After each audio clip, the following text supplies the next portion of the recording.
Hey Cakenistas, how are you? It's been a little bit too long. If you see my leg, I have on shorts, okay? Alright. This is gonna be a new type of video. So basically you guys love cake tales. Unfortunately, I'm just running out of them. You know what I'm saying? So we gotta slow it down just a little bit, bring it back. But we can still have our tales. Like we can have a cake and tale. So basically for cake and tale, I'm basically going to have some cake and I'm going to tell you guys a story. Like, you know, why not? Halloween is coming up. I figured that would be great to start off with for the first cake and tale. And I just got a new mug that I'm ecstatic about. I actually went to a new store, a home store. I love sugar skulls and skeletons. This one is adorable. So the tea that I'm going to be drinking for this cake and tale, chai tea by Twinings, sorry. And I put 2 bags in because I'm feeling extra spicy.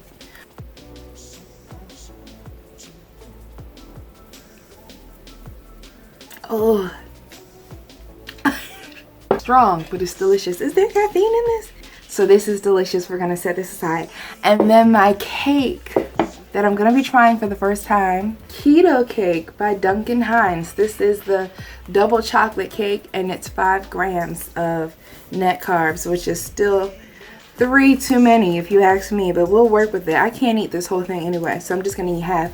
It's a microwave cake, a mug cake basically. Let me start my story. This is a scary story for Halloween, okay? It's kind of scary, not really, but yeah. If you haven't done so yet, please subscribe to the channel and let's get started into my story. This looks really fudgy and good. I'm shocked. So babe, this smells really good. Okay. This started about 2 years ago when I was working at this hotel. Why do scary stories always take place at a hotel? I don't know. It was a fairly new hotel. And from what I heard, this is just the story on the block. The previous hotel, before it had been demolished and everything, there was a death there. I heard that a young lady actually fell to her death from the top of the hotel, the roof, that's the word. The roof of the hotel. I don't know how true or fake this is. However, people that stayed there, as far as like my coworkers, they would always say, oh yeah, the 2nd floor in particular is haunted. Sometimes you might see her walking throughout the halls. You might hear her. You might just feel like you're never alone. So I was like, well, remind me not to stay in the hotel, child.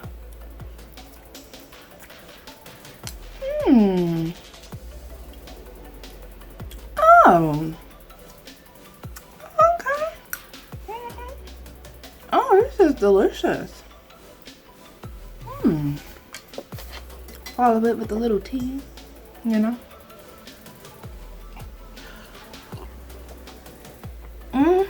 I have a good thing going right now. This is really great. You know, I began to ask people like, have you ever seen anything going on, like the audits that were there at night, overnight? Have you ever seen anything? And they would kind of say, well, I believe I heard a little something. I believe I felt a little something. And sometimes I would hear people walking around in the lobby. I was there at the latest like 2 a.m. That's like the latest that I've been there, just because, you know, sometimes the kitchen, it just closes when the bar closes and people linger and then they have to take their time and I felt like there was a weird energy, but never in the lobby, never in the kitchen. When everybody else left the building, I would haul out of there. I'm very sensitive. I could feel stuff, you know? And I just never really wanted to be there alone. That's all that I knew. Okay. During the winter, when snowstorms get really, really, really bad, and you know that you're probably gonna have a hard time getting to work or the roads won't be clear, but the morning shift starts for cooks at that hotel at like 5:30, right? So it's very common for hotels to ask their employees if they want to stay the night in the hotel, you know, get a room. So this was one of those nights. It was the biggest storm of the year, snowstorm. And the front desk manager was like, look, I'm pairing people up. You guys can share a room, 2 girls and 2 guys. So they were like, do you want to stay? And I'm like, no, I'm right down the street. I'm fine. But then they're like, well, are you sure? Because you're gonna have to be back here. I'm like, you know, that's a good point. I'm not gonna really feel like digging out my car and having to do the whole cleaning of the windshield just to get to work. Okay, I'll stay. Book me. They pretty much, you know, set me up with one of the girls who worked there. It was fun because there was like 6 to 8 of us staying the night there. We were trying to plan like a big hotel room party. Not really, but like, you know, like a little get together, like we all watch movies, we hang out and we eat. That's what we were trying to do. It ended up just being 2 of us watching a movie until we fell asleep, but it was still fun. So basically, I was very nervous walking throughout the halls that late. I didn't even think about where my room was gonna be, like what floor I was gonna be on. I was just more excited. I'm just like walking throughout the halls with my socks on. I probably had on shoes, I don't know. Knocking on people's rooms, ding dong, ding dong, ding, like, are you awake? Are you awake? Are you asleep? Wanna watch a movie?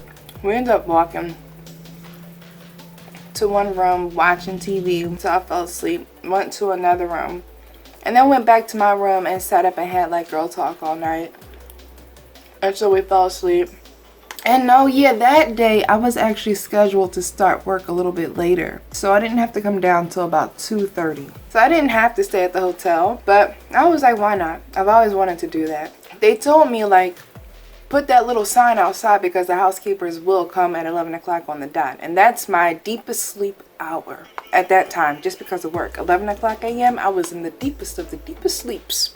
I got up early during breakfast. I went downstairs, grabbed some food, went up to my room and put that little housekeeping thing right outside on the doorknob so that nobody would bother me. Yeah, and still somebody bothered me. Knocked on the door. Yeah. She was like, clean your room, clean your room. No, I work here. I work here. Clean your room. And I'm like, no, I'm okay. I work here. And she's looking at me and I'm looking at her. I'm like, you see me every single day. It's not that much of a uniform. The chef coat isn't that, you know, to the point where I'm unrecognizable. So you can't say like, oh, you probably look crazy anymore. No, I really looked really nice. I looked recognizable. She was just gonna stare at me. I'm like, you know me, stop. Anyway, this is really literally the best chocolate keto cake I've ever had. It's really amazing. It's so much better than, it's really good. Darn it, I'm about to eat the whole thing. Y'all gotta try it. It's really good. I go back to my deep sleep, right? It was like the walls were made of paper. I hear people talking, laughing, and I'm like, oh my gosh. And then I hear these kids. And I'm like, what in the world? I hear these kids giggling, running back and forth, messing up my deep sleep. It's to the point now where I'm like sleep angry and I'm about to just get up, bust the door open and say, can you please go to your mother's before I kick you out of the hotel? Go find something to eat, little babies. Literally, like, you're ruining my sleep. I'm like up to here with it. Up to here with it. Like, it was ridiculous. It was the most noise I feel like I ever heard being at a hotel ever. So I'm literally sitting up like, oh my gosh, should I open up the door and yell at these kids? No, just go back to sleep. Went back to sleep. All the noise just stops. All of the noise just stops. And then I'm finally able to get to sleep. So I wake up at about 1:30 and I get myself together, I take my shower, I dress in my uniform, and then I go downstairs and I start work a little bit early. Psych, not a little bit early. Why would I do that? But no, I go to work. I'm used to being sleepy, but it was like, this was just ridiculous because I was in a whole hotel. You know what I mean? And I still couldn't get sleep. So then everybody's like, how was your night? And I was like, it was fine. Like, we stayed up, we talked all night. But these kids in this hotel drove me insane. And they're like, what are you talking about? The children laughing and playing all morning. And they're like, they look at each other and I'm looking at them like, The kids that were playing. And they're like, I don't think there's any kids. Yes, there is. It's literally, it was a little boy and a little girl. I heard them giggling all morning. Running back and forth. And then the manager is like, Marisha, I'm almost certain that there are no kids here. Hold on. Hold that thought.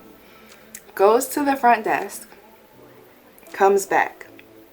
And says, there are literally no children checked into the hotel at all. There are no kids here.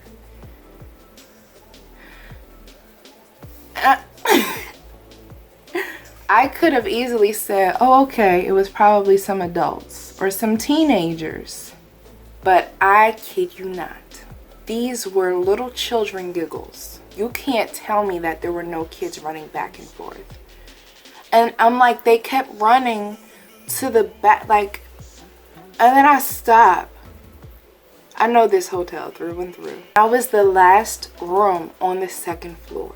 The only thing that was to the right was the service elevator that we take as employees. That was the last direction that I heard them run. They never came back. So why would they run in that direction and never come back when it's a dead end right there?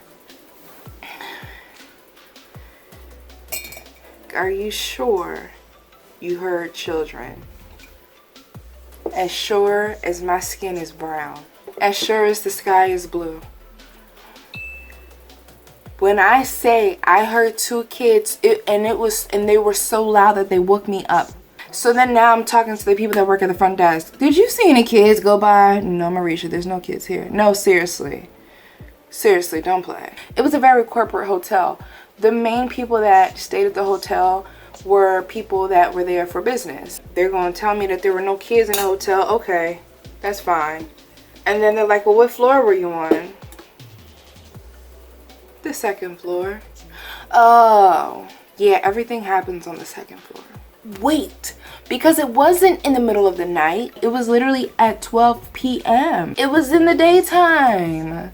Okay, that's fine. So you're trying to tell me that some ghosts were outside of my door playing all day? Okay, that's fine. No, it's fine. There are also a couple of offices on that floor. And I said, listen, I need to talk to you. I know your office is right there on the second floor. Have you ever seen or heard anything? Oh, yeah, all the time. Oh, okay, thanks. It just blew my mind. As sure as this is delicious.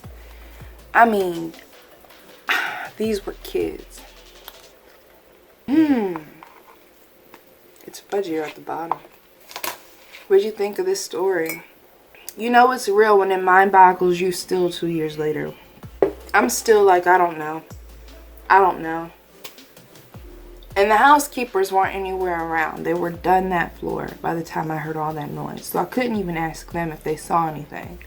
I hope that you guys enjoyed this first cake and tell. Share with me any really creepy story. Not too creepy. If it's really scary, I don't know if I want to read it at night. You can share it. I'll just read it in the daytime. Share all of your weird, mind-boggling stories down below. And I will see you guys in the next video. Bye, Cake Nieces.